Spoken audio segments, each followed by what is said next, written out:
The last day of school is supposed to be the best day of the year.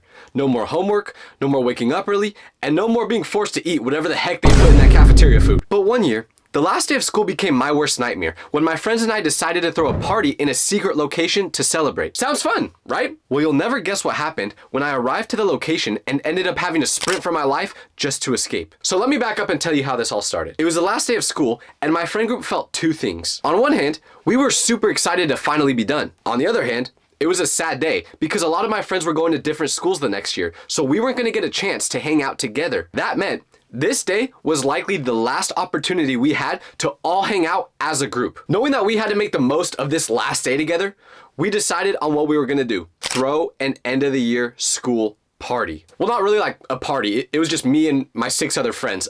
We couldn't have thrown a real party. We weren't very popular, so no one would have came. But anyways, the location we picked for the party was insane. There's this beach about 20 minutes from our town that has these huge natural caves carved into the cliffs, and people would party in them all the time. But the thing about these caves is that they went deep, like really, really deep. Pretty much to the point where you could call them tunnels. Some of them stretched back a couple hundred feet underground, almost creating a maze. They were super cool, but at the same time, they were kind of scary because since they were right on the water, when the tide got high, water would flow in and out of it. And when the water went into it, it almost created these pools that you could just chill in a cave. But if the tide got too high, it got to the point where it was dangerous to be inside the caves. But regardless, we knew this was the perfect location to throw this celebration. We spent lunchtime on the last day of school sketching out how this was all gonna go down. The whole time we felt like we were planning a secret mission. My friend was gonna scout out the area. We were gonna meet around 9:30, just when the tide should be perfect for swimming, but not too high. One of our friends was an avid surfer, so he was pretty familiar with when the tides would go high and when they would go low, so we trusted him to know when to go. But here's where things get weird.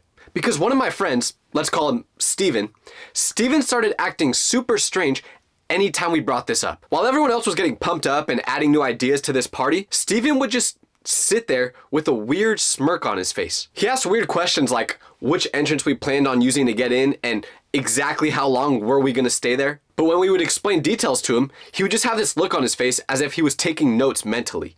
The morning of our last day, the whole school was buzzing with that last day of school energy. Teachers had basically given up on actually teaching anything. I accepted that I failed half my classes, and everyone was signing yearbooks. But our friend group was different. We had this secret that made us feel like we were part of something special. Every time we passed each other in the hallways, we would smile at each other, knowing what was gonna happen later that night. I remember sitting in math class, which I basically didn't do anything in that class during the year anyway, and Steven sat 2 seats behind me. So I turned around to ask him about bringing snacks for that night, but he just had this weird look again on his face. It gave me the creeps for a second, but then the bell rang and I just brushed it off. Looking back, I knew I should have known that something was up. You know that feeling when someone's acting fake friendly, but you just can't understand why? That was Steven all day. After school ended, we all met up in the parking lot for one last planning session. All of us were getting hyped and making sure that we were on the same page. Except for Steven, because he was just standing there nodding along, but his eyes were doing something completely different. He kept checking his phone and glancing around as if he was waiting for something to happen. It actually got to the point where I pulled him aside and was like, dude, are you okay? But he just laughed it off and said, yeah, I'm just super excited. And that seemed reasonable enough at the time, so I believed him. Our plan was simple. Everyone goes home, chills out for a few hours, and our surfer friend would get to the tunnels early and see how the tide's looking and tell us when to come. So around 9:15, I heard that ding notification, and it was my friend saying, tide is perfect, it's go time. But that's when everything started falling apart. The text said it was time to meet at the caves, but when I got there, something was terribly wrong. I pulled up to the beach parking lot at exactly 9:30, expecting to see some of my friends' cars or just any signal of them at all. But the lot was completely empty. Not a single car besides mine. I grabbed my flashlight and backpack, thinking that maybe they just parked somewhere else or got dropped off. I thought this was weird, but I didn't really think anything of it at the time. So I started walking down towards the cave entrance, which takes about 5 minutes. And you have to go down this rocky path that gets pretty sketchy in the dark. I kept checking my phone for new messages from my friends, possibly telling me why no one else is here yet, but there was nothing new in our group chat since that time to meet up text. And my phone showed that I still had 2 bars, so I didn't think I was in a dead zone or anything. So once I got to the front of the cave, I called out for my friends. My voice echoed back at me, but no one answered. Which, even if my other friends hadn't got there yet, I knew my surfer friend had been there for a while, so there was no reason for him not to respond. The cave entrance is about 8 feet tall and 6 feet wide. During the day, you can see pretty far into the first tunnel, but at night, it was like staring into complete darkness. So I started texting everyone individually. Where are you? Are you already inside? Did the plans change? But out of all the people I texted, no one responded. The messages showed as delivered, but I still didn't get a response. So I'm standing there thinking about what to do. Do I just leave and go home? Do I wait around for another 20 minutes to see if they show up? The smart thing to do would have been to get back in my car and just call it a night. But this was the last time me and my friends were gonna get to hang out together. I couldn't go home and risk missing this. I convinced myself they were probably just already in the caves and didn't have the phone service to text me back. What was I gonna do instead? Go home and watch a couple episodes of Young Sheldon? No! I despise Young Sheldon. That doesn't even have anything to do with the video. I just wanted to put that in there. But what I'm trying to say is I wasn't going home. So I started walking inside. When you first walk into the tunnel, you walk in a semi-tight space for maybe 25 feet before it opens up to this big pool. But once you get to the wide open pool area, that's where the cave system starts to get complicated. Because from there are 4 different passages that branch off into different directions. Some lead to the swimming areas that we wanted to go to, while others just go deeper into the cliff and eventually dead end. One of them even connects into another cave that goes out like a half-mile down the beach. When I made the decision to go into that first tight tunnel, I still felt okay because if I turned around, I could see the light behind me. But once I got to the bigger pool area, things started to feel different. I expected to see them by now, or at least hear them, but there was still no sign. So once I got into the bigger pool area, I picked the tunnel that we planned to chill in, and I went down that one. This one leads to the best swimming spot where there's places to sit and lay down and swim at the same time. But it's probably another 100 feet away from the entrance. As I walked deeper into the tunnel we agreed upon, I started to lose cell service. My phone went from 2 bars to searching for a signal.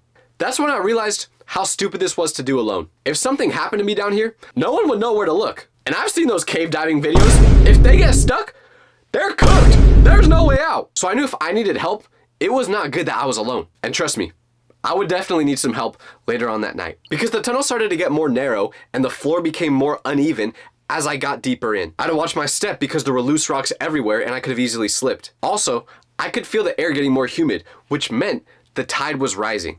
I felt safe being in that cave with my surfer friend, but I had no idea how these tides worked, so being in there alone, I didn't know if I was safe or not. And I was probably about 80 feet into the cave system when finally something happened. I heard voices echoing from somewhere ahead of me. My heart jumped at first because I finally thought I found my friends. The sounds were coming from deeper in the tunnel, around the area where we agreed to meet. I couldn't make out words because of how strong the echo was, but it was definitely people talking. So I was sure it was my friends. I picked up my pace, feeling relieved that this whole search was finally about to be over, but little did I know, it just started. Because the noises I heard through those caves should have made me run immediately. But I was so convinced that it was my friends that I kept pushing deeper into the cave system. And the sounds were getting louder as I moved forward. But with the noises bouncing off the walls sounding like they were coming from everywhere, and all the different little holes and areas that you could go into the tunnels, I started to get confused on if I was going the right way. I'd never been in these tunnels alone before, so I second guessed if I was actually going in the direction we talked about. I was sure my friends were close because of the sounds I was hearing. The air was getting thicker and more humid, and the scent of the salty ocean was getting stronger, so I knew that the tide was rising. When I looked down at my feet, I noticed that the ground was getting damp. Not soaking wet, but moist in a way that made me slip anytime I wasn't secure on a rock. At this point, I wasn't sure if it was safe to continue or not. But the voices ahead of me started to get more clear. I felt like I was close. I called out a few times hoping for a response, but once again, my voice just bounced right back at me. Either they couldn't hear me, or they were ignoring me on purpose. I started thinking they were setting up some sort of surprise or prank for me. But my biggest mistake was assuming that it was them at all. Because next, I heard what sounded like screaming. And now the water situation was getting worse. What started as just a damp ground turned into actual puddles that I had to step around. By the time I realized the water was rising, it was already covering my shoes. The cave floor slightly sloped down towards the swimming areas, so that's where all the water was going. And let me just tell you, moving through ankle-deep water in a dark cave is not easy. I ain't a fish, and even if I was, I still might have not made it. Honestly, the only thing I would be doing if I was a fish was searching for Lola from Shark Tales. She's so fine. Yes, I'm calling a fish fine, and I know you all think the same, you're just too scared to admit it. Anyways, every step now made a sloshing sound wherever I walked. And since my feet were underwater now, I couldn't see where I was stepping. I kept accidentally hitting loose rocks that would shift and then make me stumble, and I just kept saying to myself, do not fall. Because if I fell, who knew if I would be able to get back up? I would have been calling life alert. But the voices were really close now. Although, they were starting to sound different. Less like my friends goofing around, and more like something else entirely. The echoing made it impossible to understand actual words, but the tone was changing. What I thought was laughing and joking started to sound more serious. Maybe even urgent. But the weirdest part was that I'd been yelling out noises this whole time hoping for a response, and no one did. So whoever was making these sounds should have been able to hear me. I kept telling myself, it's probably just my friends and they're just as lost as I am. And we're gonna laugh about this later. Surely the screaming sounds were just them trying to find each other in this maze of tunnels. Or perhaps, maybe these weren't just any normal tunnels. No, maybe these were Diddy tunnels. I don't know why I said that. But anyways, I still thought there was nothing to worry about at this point. If I just keep following the voices, I'll be fine, right? Well, no.